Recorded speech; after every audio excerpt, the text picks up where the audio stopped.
Whether you are buying or selling a home, navigating the real estate market can be a real challenge. So where do you turn to? A friend, colleague, maybe your cell phone? I'm your host, Jenny Rojanasatian, and joining me today on Networked is Aubrey Ahlberg, a Windermere real estate agent with a passion for helping individuals accomplish their real estate goals. Aubrey is going to share her unique approach to social media and how she's using those platforms to better market, educate, and make real estate fun for buyers and sellers across the region. Her savvy social media skills have created a real following on online platforms, and it's reaching people not only in our region, but across the state. Don't go away. We'll be right back on the air with Aubrey from Windermere Real Estate.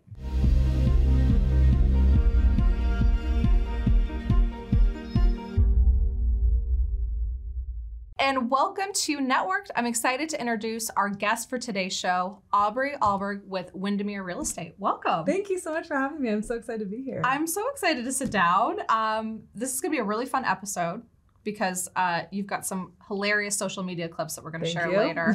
But before we get into that, I would love for our audience to get to know you a little bit better. Yeah. So I actually grew up coming to Wenatchee. So my grandparents lived here. My aunt and uncle lived here. I always thought that Leavenworth was the North Pole as a little kid. Every time we would come over the mountains. It is kind of a magical Christmas. Magical place. Yes. And summers were awesome because it was so hot here in the water and everything. But I moved here about 12 years ago after college because this is where my parents moved and I was trying to figure out my next steps. And so Wenatchee became my home, long story short.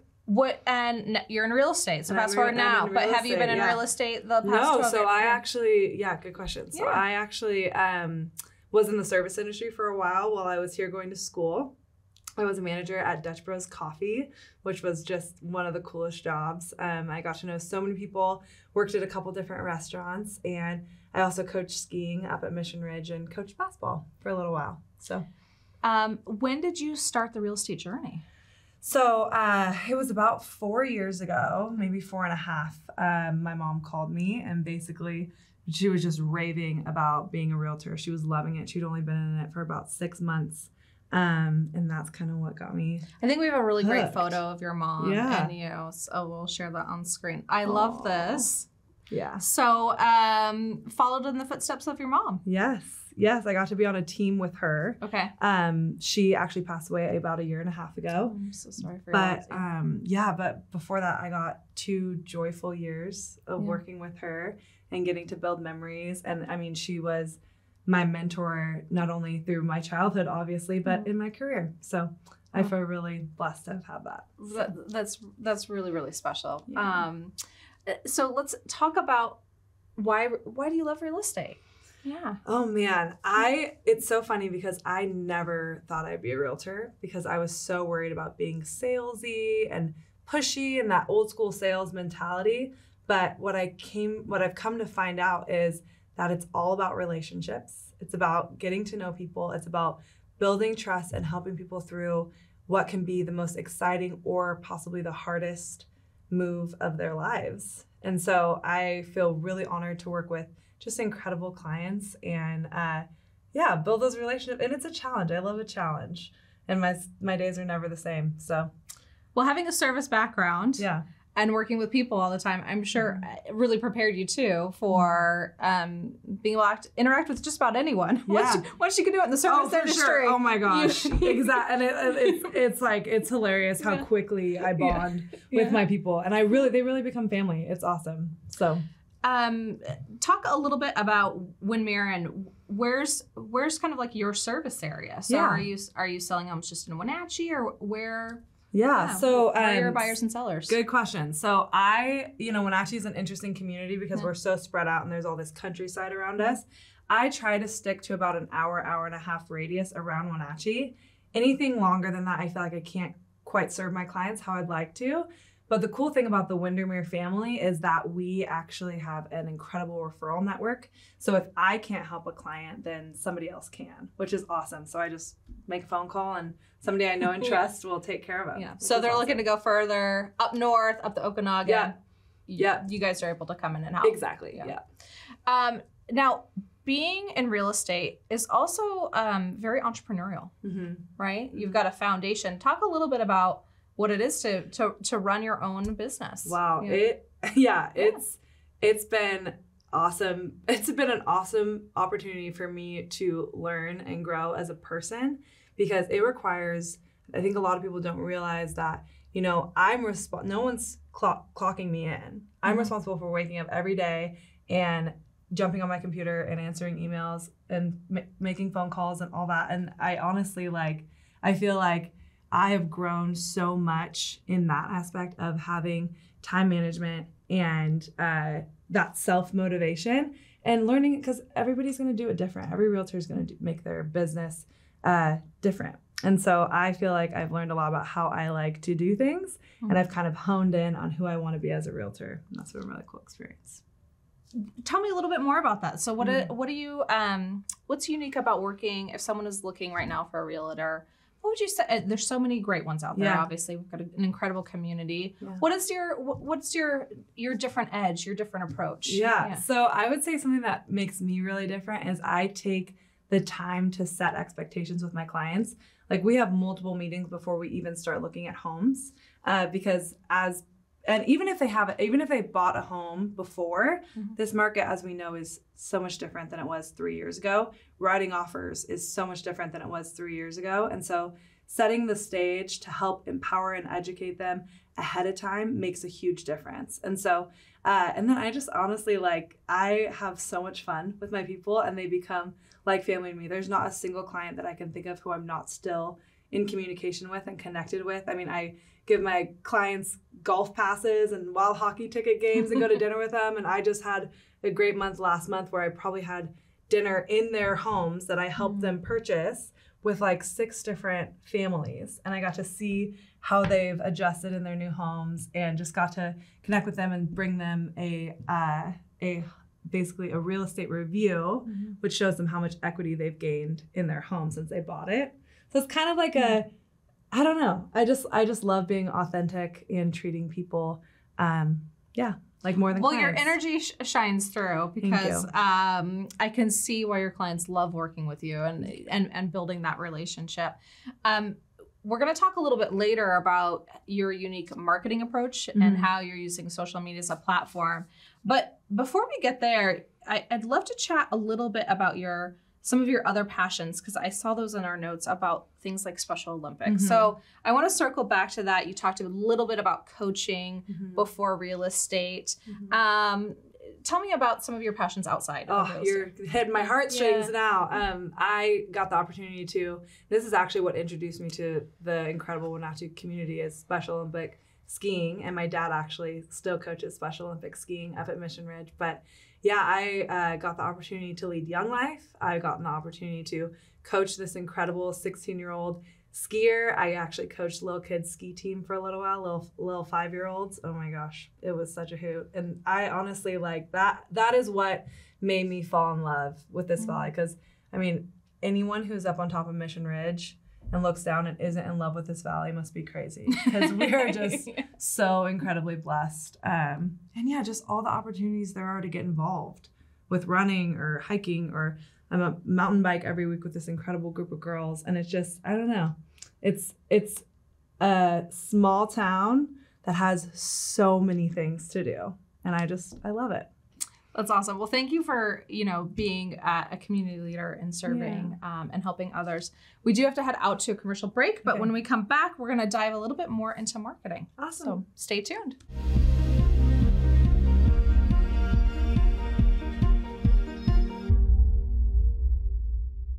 Welcome back to Networked. We're here in the NCW Life studio today with Aubrey Ahlberg with Windermere Real Estate. So fun to learn about you, your passions, and your history in real estate in the first segment. But now we're going to get into another topic, marketing, right? Yeah. So you've got a really unique approach to marketing your business as a realtor, and then also homes. Tell me a little bit about that. So I actually market primarily on social media. I don't put any of my marketing money into billboards or paid advertisements or, mailers. I pour my money into my clients. So I take my clients out to dinner. I buy them welcome home baskets. I get them tickets. I just really love on my people because I know that they'll be the boots on the ground to be able to market for me. And it's worked out really well for me. And then I focus on social media because it's free. It's free. It's fun. It's authentic. Yeah. And then that allows me to have, just the opportunity to be really real with people, and it fits kind of my personality the best. And I think we're going to show a couple, maybe we'll start with a couple of these clips here. I'm an artist, Mom. You can't rush an artist. I'm doing art, Mom. This is my craft.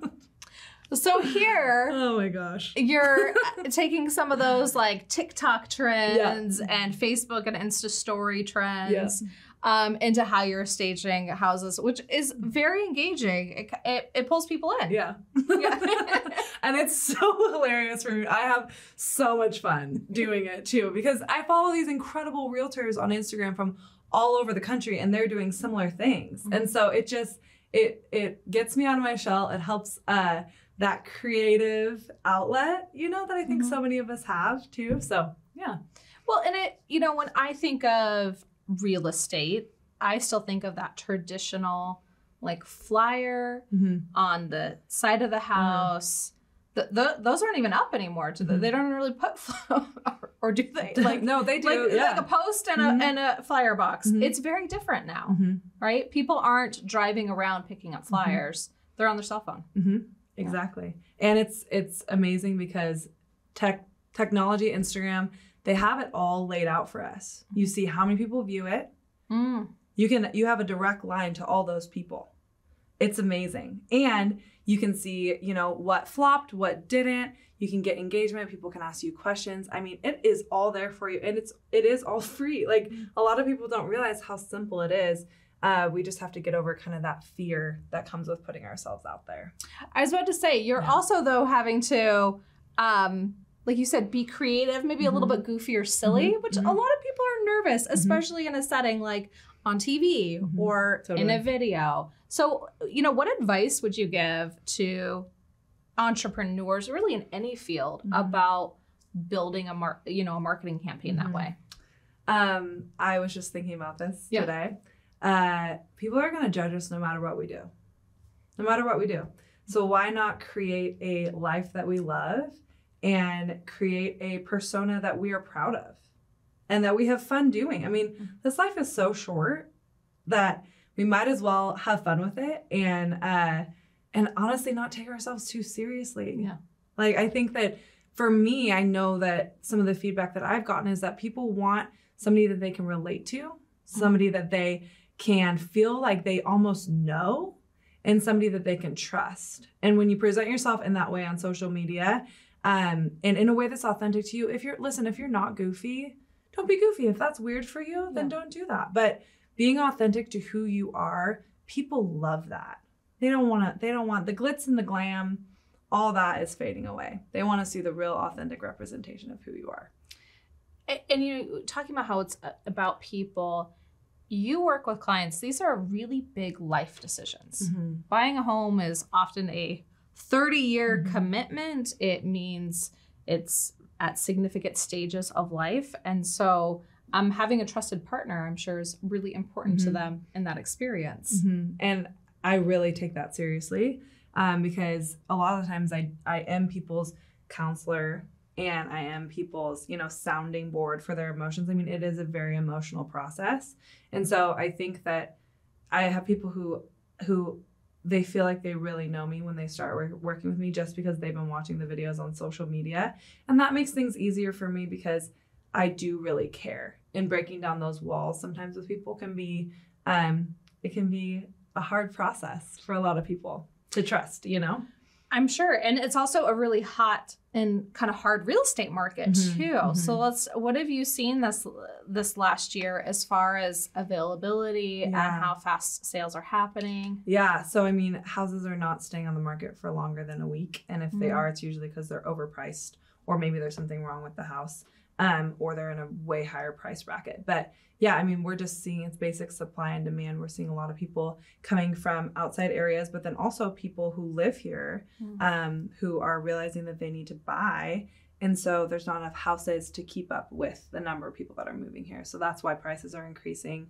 And Wenatchee's on the map, you know, and it's been on the map for a while, but I think especially with the millennial generation and with what's happened with COVID and with people beginning to work from home, they're like, no offense to the West Side, but why would I want to live in Seattle if I'm working from home and I could live anywhere? Right. This was never my forever home. I don't want to live here, you know? And so then they start branching out to these beautiful areas, and I can't blame them. Wenatchee's amazing. Well, you said it earlier, that view from Mission Ridge. Yeah.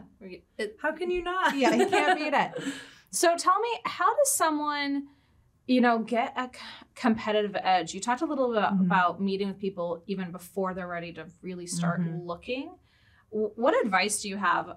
You know, I want to buy in a year. Do I find a realtor now? Yes. Okay. If you are even on the horizon of wanting to buy, if that's even in your, in the back of your mind, in your long-term goals, start talking to a realtor and start talking to a lender. And specifically a lender, even sometimes before a realtor, you don't necessarily have to get completely pre-approved and have them pull your credit, but open that conversation, because they're going to be able to tell you what things you need to pay off, where maybe your credit score should be. Oftentimes people don't realize that they need to have a certain paper trail that goes with their employment to even get a loan for a house. And so if people don't do that early enough, then by the time that they're ready to buy, they may have a bunch of stuff that they may need to do that could take a year to even be ready to buy. So you don't want to wait till the house you've been eyeing puts a for sale sign up, because it might be too late. Oh, 100%. Oh yeah. But if it most likely is too late, because the pre-approval process can take a little while to get that letter and to get, depending on what your portfolio is. But But once they get that foundation, then when do they start working with you? So I will meet with people and talk to them about the home buying process as soon as they want me to. I do not actually show homes until people are pre-approved, because I don't want to get their hopes up. I don't want to show them a home that they end up finding out that they can't afford, or they can only afford a lower priced home. That's really hard for people. And so I want them to be able to get their ducks in a row, because it's a lot less stressful and a lot less emotional for them once they kind of know. Yeah, I mean, I was just thinking, like, what a heartbreak to walk through and say, no, this wouldn't be accessible for you. Yep. Yeah. And early in my career, I didn't really know. I was still kind of feeling things out, and I had a hard time confronting people about that. And now it's just a part of my standards of practice, because I know what a difference it makes for people to be prepared and having gone through a first-time homebuyers class or talk to me about the home buying process. And then they feel like pros. People will start telling me what the next step is. Yeah. They'll be like, so next we're going to do a home inspection, right? And I'm like, you got it. It's awesome. So, well, now let's flip that to the seller side. Yeah. What advice do you have for sellers? It's been a hot market. You know, when do they evaluate the best time to make that move? Yeah, I mean, I would say, especially right now with the way that the seller's market is going, it's always a good time to sell. But I would say there's a couple things. I do something on Wednesdays called What's My Home Worth Wednesdays. Oh, tell me about this. I ask people for and I just started doing this, but I ask people for their addresses, and the first 5 people to send me addresses, I will send them a free market analysis by the end of the day. So Wednesdays are a busy day, needless to say. But it's amazing to see how much people have gained in equity in their homes. But I would say that's a very important step, is to have somebody do a market analysis for you and what's called a net proceeds sheet, so that you can see the value of your home. And then the net proceeds sheet shows you how much you would net at the end of selling your home. So how much you'd actually physically walk away with. So then you can kind of make some decisions based off of, you know, how much would I really make off of selling this home in order to make my next move. And again, kind of rooting that based in reality versus just like, well, it's a hot market, I'm sure I would do great. My gosh. And I can't tell you how many people, it still takes work to sell. It still takes work. I pay for my clients pre-listing inspection, where we get their house inspected before it goes on the market, because inspections can kill deals depending on what comes up. And I pay for staging and cleaning. And those are all services that I offer to my clients, because I want it to go as smooth for them as possible. So let's, we have a video on staging that I would like to show because I think it was quite This is entertaining. okay, but what if I went like this? look at that. So tell me, like in that example, what does that do for getting a better offer when you have staged your home? Yeah, so actually in that video, I went on to say these are the 10 reasons why to stage your home. And some of those reasons are buyers actually are able to envision themselves living there. It's hard to envision yourself living in an empty room, right? Where are you going to put your furniture? Or even, what is the purpose of this room? Is this an office? Is this a bedroom? What is the square footage really like? Because it looks really small. But once you put a queen bed in there, you might be able to get a visual for oh, the bed fits fine. Oh, a couple dressers fit fine.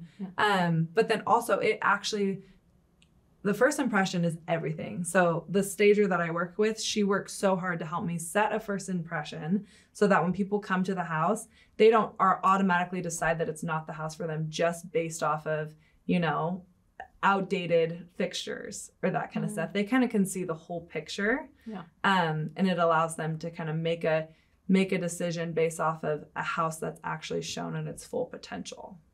And can you stage a home that is still currently being lived in? That's a really good question. Yeah. Yes. And it's one of my favorite things to do. So I work with a stager who will actually, she'll walk through the house with me and she will help coach the clients on what things to kind of pack up, what things to leave out, and how to organize things so that it's the most appealing to the buyer's eyes. And then it's really great because then I get to keep that rapport with the client. I'm not the one telling them like, put away your, you know, this or your doll collection. Aubrey didn't come in and say or whatever. Like this Exactly. So it's really, it makes a huge difference. And then they have a list to go off of and they're already half packed for selling their house at that point. Sometimes more than half packed. And it makes things go so much smoother. And it's a little bit of seller torture in the beginning to make for an incredibly smooth, you know, month up until closing. So and that differential in pricing, you know, it's such a hot market. I know I already said that, but like, have you seen it really make the offer go up then? Oh yeah. From the it makes a big difference. And I think that not only does it make a big difference in, I saw a statistic the other day that said like 6% higher than list price, but I actually just saw somebody who listed a house and they sold it for 40. They was listed, came off the market, and then was listed again by a different agent who does what I do, stage, clean, pre-listing inspection, and ended up selling for $40,000 more than the other offer that she had gotten on it. I mean, those numbers do not lie. Like it makes a huge difference. And so, I mean, and I think that it makes, gosh, your photos are everything. That's what people are looking at. And so if the photos are crappy, then most likely it's going to be really hard to get a bunch of showings and a bunch of offers. Yeah. That's awesome. Well, thank you so much for joining me on air. Thank you to all of North Central Washington for tuning in here on Networked. We'll see you again next week. Since 1999, NCW Tech Alliance has served as our regional hub for technology innovation. As a 501c3, their nonprofit mission is to connect people and technology resources to create a thriving community. You can network with the team and guests from today's show by visiting them at www.ncwtech.org.